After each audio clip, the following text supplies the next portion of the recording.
नमस्कार। JBN news में आपका स्वागत है।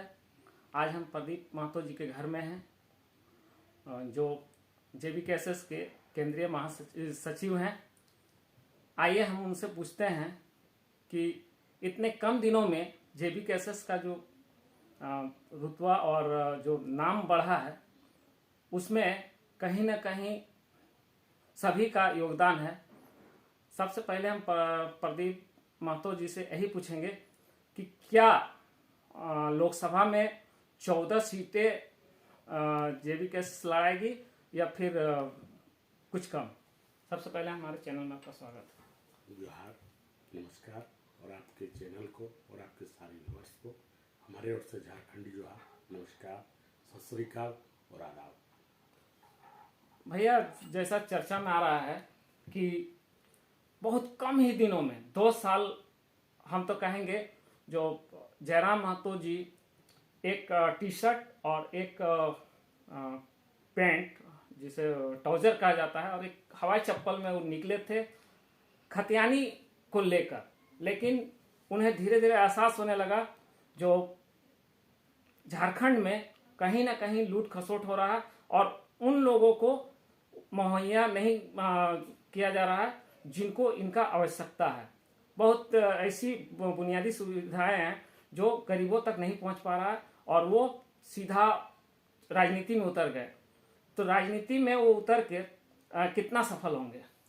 देखिए, सबसे पहली बात, राजनीति में सफलता असफलता अलग चीज है। सबसे बड़ी बात है कि आज के झारखंड के परिदृश्य में, क्योंकि 23 साल झारखंड की बनी हो गई, जयराम जी ने भाषा आंदोलन से शुरू की थी, हमारे पार्टी के केंद्रीय अध्यक्ष के द्वारा जो आंदोलन को रूप दिया गया था।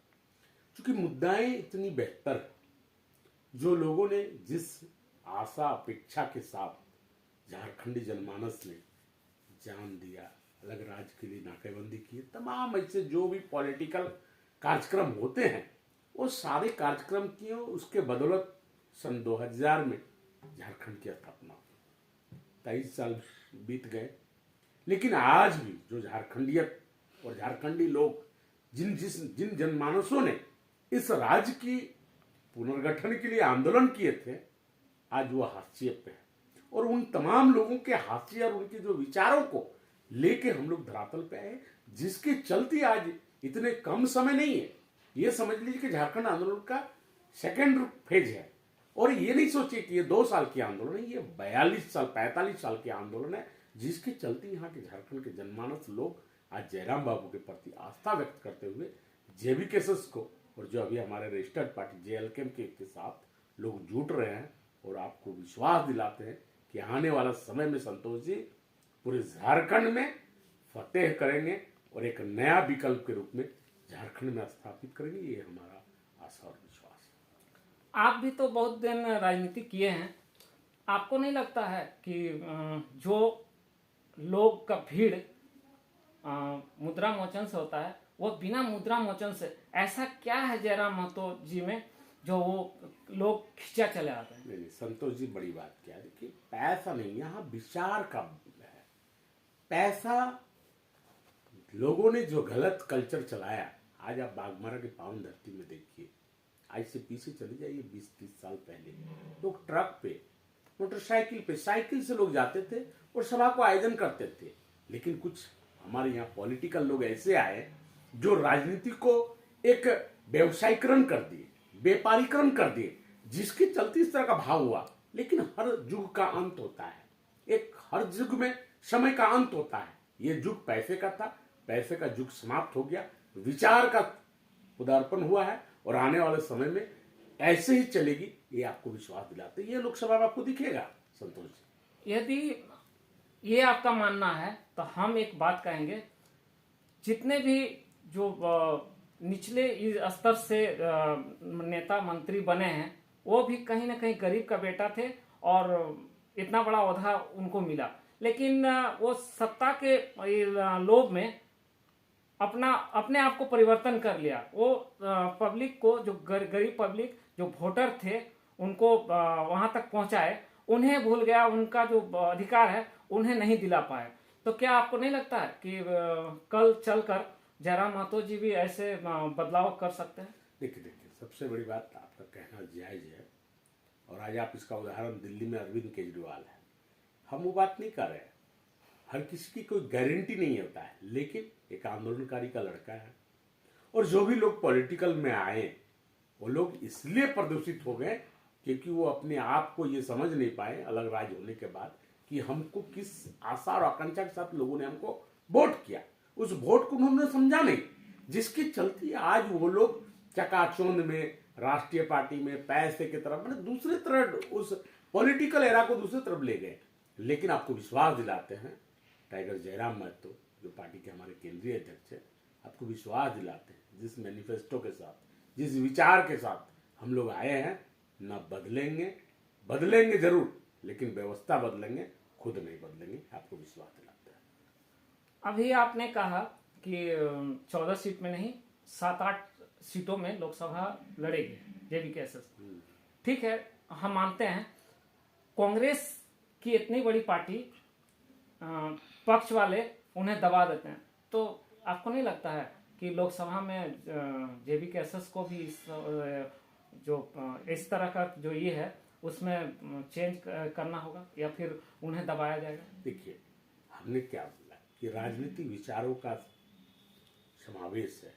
हम लोग अपने जेवीकेएसएस के या जेएलएम के जो हमारा विचार है वो लोगों तक ले जाएंगे। दबाना जनता के ऊपर है, नेता हमको नहीं दबा सकते हैं। कोई भी राष्ट्रीय पार्टी, चाहे भाजपा हो, कांग्रेस हो, जेएमएम हो, चाहे आजसू हो, वो मुझे तुरंत दबाएगी। ये जनता है, अगर जनता हमको प्यार देगा, जनता का विचार, जनता का जो आकांक्षाएं हैं, जो उनका डिजर्विंग करते हैं, जो उनके जीवन की जो काम है, जो उनकी अपेक्षा है, अगर वो पूर्ति हमसे होंगे तो जनता हमसे जुड़ेगी। तो जनता हमको, पॉलिटिकल पार्टी हमको दबाई, इससे कोई मायने नहीं रखता। जनता हमारे साथ है, ये मेरी ताकत है, और उन्हीं के बुते हम लोग इस बार 6-8 लोकसभा में लड़ रहे हैं। और आपको विश्वास दिलाते हैं कि चौंकाने वाला निर्णय आएगा।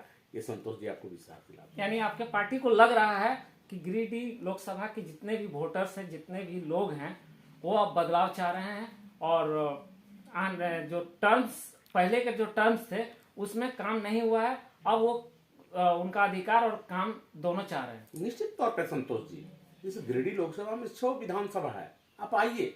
अभी गिरिडीह, अभी हम लोग हाल ही में बागमारा में जन आशीर्वाद यात्रा किए थे।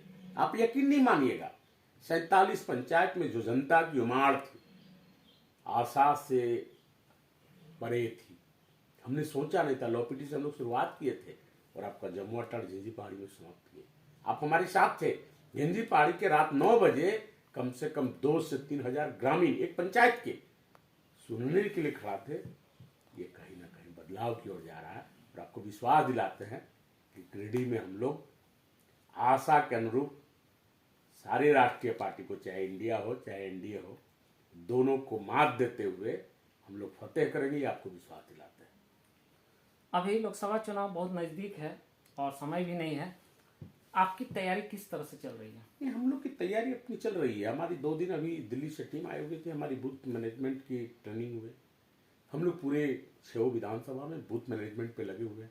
पंचायत कमेटी को बोला गया कि आप बूथ कमेटी बनाओ। बूथ कमेटी का काम है कि अपने जो बूथ के जो सब बूथ होते हैं, मैंने ग्राम में टोला वाइज टोला प्रमुख बना रहे हैं, मैंने अपना काम पे लगे हुए हैं। पार्टी हमारी काम कर रही है, और ये आपको दिखेगा। हम लोग पूरे युद्ध स्तर पे पूरे लोकसभा में हमारी काम तीव्र गति में चल रही। संतोष जी, कभी आप देखोगे तो समझ में आएगा कि हमारी काम कितने अंदर चले गए।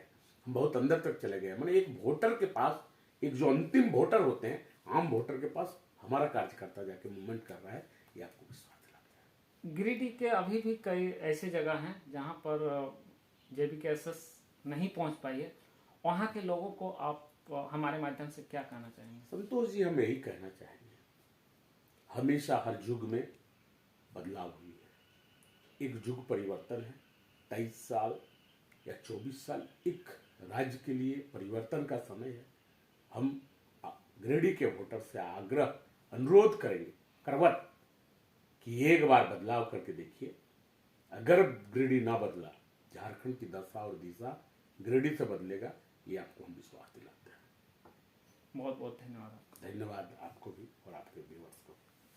जैसा कि आपने देखा कि अब गिरिडीह लोकसभा के जितने भी वोटर्स हैं, जितने भी लोग हैं, वो छले जा चुके हैं और छलना नहीं चाहते हैं, बदलाव खोज रहे हैं। और बदलाव का बहुत अच्छा एक मौका आया है, गरीब का बेटा है। और हमें लगता है जहाँ तक कि वो लोकसभा पहुंचकर अपनी मांगों को रखेंगे और मांग लेकर ही वो वापस आएंगे।